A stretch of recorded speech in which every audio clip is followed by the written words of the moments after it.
સુરતમાં બુટલેગરો દારૂબંધીના ધજાગરા ઉડાડતા હોય છે, ત્યારે દારૂબંધીનો કડક અમલ કરાવવા પેટ્રોલિંગ કરી રહેલી સુરતના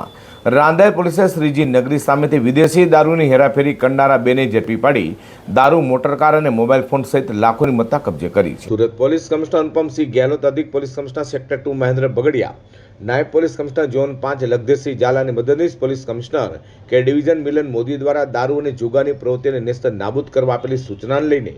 રાંદેર પીઆઈ ટીબી પંડ્યાની ટીમ પીએસઆઈ બીજી વસાવાના માર્ગદર્શન હેઠળ પેટ્રોલિંગમાં હતી. ત્યારે રનામ હેડ કોન્સ્ટેબલ નરેન્દ્ર દશરથભાઈ અને રનામ હેડ કોન્સ્ટેબલ ઇમરાન મહેબૂબભાઈને મળેલી બાતમીના આધારે રાંદેરના શ્રીજી નગરી સામે ખુલ્લા ગ્રાઉન્ડ પાસેથી વિદેશી દારૂની જથ્થા સાથે અને કાર તથા મોબાઈલ ફોન મળી કુલ 4,04,000થી વધુની મત્તા સાથે બે બુટલેગરો